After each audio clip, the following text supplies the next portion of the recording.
Hello friends, नमस्कार। आज के वीडियो में हम महाभारत में से धृतराष्ट्र के बारे में जानेंगे। फ्रेंड्स, महाभारत एक रोचक कथा है जिसमें हम हर पात्र के बारे में कुछ नया नया जानने को मिलता है। तो आज हम धृतराष्ट्र के बारे में 8 पापों के बारे में जानेंगे कि उसने क्या 8 पाप किए थे कि उसे आग से जलकर अपनी मृत्यु को प्राप्त करना पड़ा।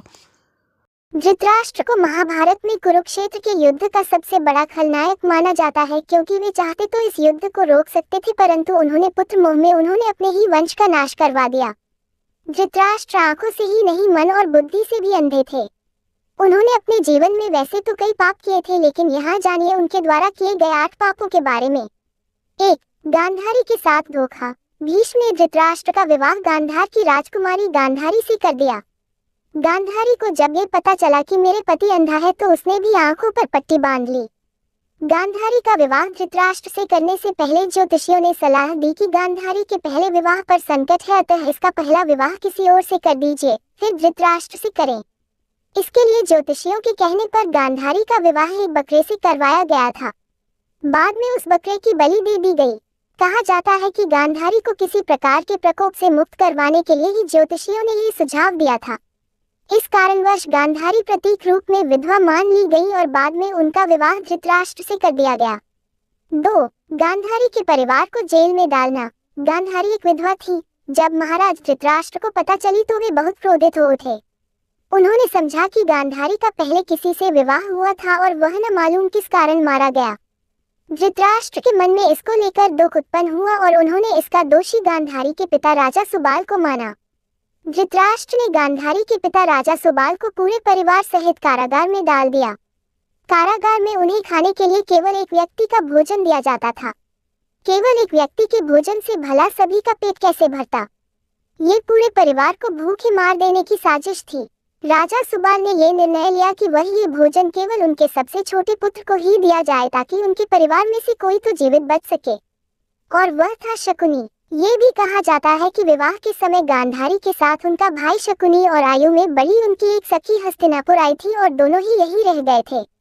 3. दासी के साथ सहवास। गांधारी के पुत्रों को कौरव पुत्र कहा गया, लेकिन उनमें से एक भी कौरववंशी नहीं था। धृतराष्ट्र और गांधारी के 99 पुत्र और एक पुत्री थी जिन्हें कौरव कहा जाता था। गांधारी ने वेदव्यास से पुत्रवती होने का वरदान प्राप्त कर किया था। इस वरदान के चलते ही गांधारी को 99 पुत्र और एक पुत्री मिली थी। उक्त सभी संतानों की उत्पत्ति 2 वर्ष बाद कुंडों से हुई थी। गांधारी की बेटी का नाम दुःशला था। गांधारी जब गर्भवती थी तब धृतराष्ट्र ने एक दासी के साथ सहवास किया था, जिसके चलते युयुत्सु नामक पुत्र का जन्म हुआ। इस तरह कौरव 100 हो गए। 4. पुत्र के मोह में करवाया युद्ध। पुत्र मोह में धृतराष्ट्र पांडवों के साथ अन्याय कर रहे थे, लेकिन राजा और राज सिंहासन के प्रति निष्ठा के चलते भीष्म उनके साथ बने रहे। धृतराष्ट्र ने अपने पुत्र मोह में सारे वंश और देश का सर्वनाश करा दिया। धृतराष्ट्र चाहते तो वे अपने पुत्र के हठ और अपराध पर लगाम लगा सकते थे, लेकिन उन्होंने ऐसा कुछ नहीं किया और दुर्योधन को गलती पर गलती करने की अप्रत्यक्ष रूप से छूट दे दी। पांडवों के साथ हुए अति अन्याय के चलते ही महाभारत युद्ध हुआ। राज सिंहासन पर बैठे धृतराष्ट्र यदि न्याय करता होते तो ये युद्ध टाला जा सकता था। विदुर ने कई बार धृतराष्ट्र को नीति और अनीति के बारे में बताया, लेकिन धृतराष्ट्र ने जानबूझकर विदुर की बातों को नजरअंदाज किया। 5. चीरहरण के समय धृतराष्ट्र का चुप रहना। द्रौपदी के चीरहरण के समय भी भीष्म और धृतराष्ट्र चुप रहे और इसी के चलते भगवान कृष्ण को महाभारत युद्ध में कौरवों के खिलाफ खड़े होने का फैसला करना पड़ा। चीरहरण महाभारत की ऐसी घटना थी जिसके चलते पांडवों के मन में कौरवों के प्रति नफरत का भाव स्थायी हो गया।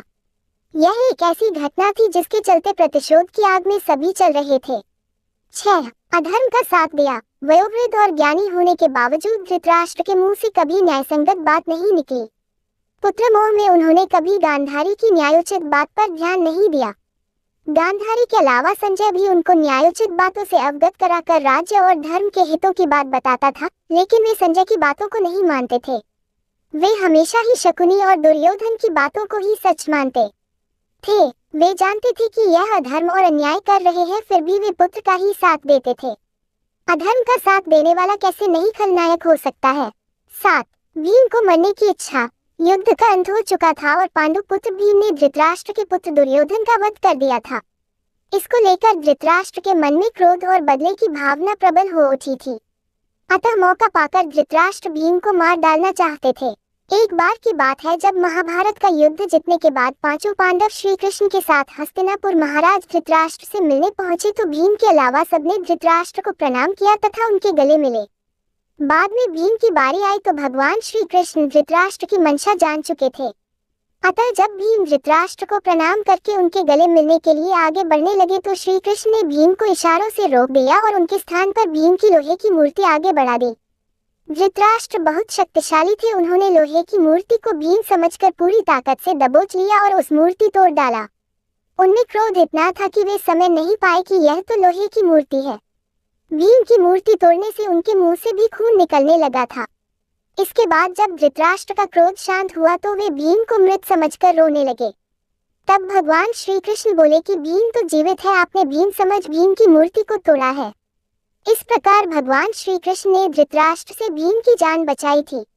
8. पूर्व जन्म का पाप। कहते हैं कि पूर्व जन्म में किए पाप के कारण धृतराष्ट्र जन्म से ही अंधे थे और उनके सभी पुत्र मारे गए। दरअसल अपने पूर्व जन्म में धृतराष्ट्र एक बहुत ही निर्दयी एवं क्रूर राजा थे। एक दिन जब वे अपने सैनिकों के साथ राज्य भ्रमण को निकले तो उनकी नजर एक तालाब में अपने बच्चों के साथ आराम करते हंस पर पड़ी। उन्होंने सैनिकों को तुरंत आदेश दिया कि उस हंस की आंखें निकाल ली जाए। सैनिकों ने राजा की आज्ञा का पालन किया। दर्द से बिलखते उस हंस की आंखों को निकालकर राजा अपने सैनिकों के साथ आगे बढ़ गया। उस हंस की असहनीय पीड़ा के कारण मृत्यु हो गई। इस घटना को देखकर उसके बच्चे भी मृत्यु को प्राप्त हो गए। मरते वक्त हंस ने राजा को शाप दिया था कि मेरी ही तरह तुम्हारी भी यही दुर्दशा होगी। इसी शाप के कारण अगले जन्म में धृतराष्ट्र अंधे पैदा हुए तथा उनके पुत्र उसी तरह मृत्यु के प्राप्त हुए जिस तरह हंस के।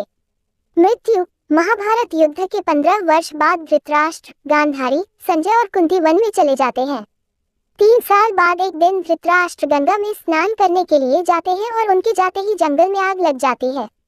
वे सभी धृतराष्ट्र के पास आते हैं। संजय उन सभी को जंगल से चलने के लिए कहते हैं, लेकिन दुर्बलता के कारण धृतराष्ट्र वहां से नहीं जाते हैं। गांधारी और कुंती भी नहीं जाती है। जब संजय अकेले ही उन्हें जंगल में छोड़ चले जाते हैं तब तीनों लोग आग में झुलसकर मर जाते हैं। संजय उन्हें छोड़कर हिमालय की ओर प्रस्थान करते हैं, जहां वे एक सन्यासी की तरह रहते हैं। बाद में नारद मुनि युधिष्ठिर को ये दुखद समाचार देते हैं। युधिष्ठिर वहां जाकर उनकी आत्मशांति के लिए धार्मिक कार्य करते हैं। ऐसे ही रोचक कथाओं से जुड़े रहने के लिए आप सब बने रहिए फ्रेंड्स। और महाभारत की कथाएं सुनना अच्छा लगता हो, और रामायण की कथाएं सुनना अच्छा लगता हो, या भगवान जी की कथाएं सुनना अच्छा लगता हो, या पूजा पाठ से रिलेटेड कोई भी जानकारी चाहिए, या तीर्थ व्रत के बारे में कुछ भी जानना है, please like, comment, subscribe, share it. Thank you friends. हम फिर मिलेंगे अगले वीडियो में, तब तक के लिए नमस्कार।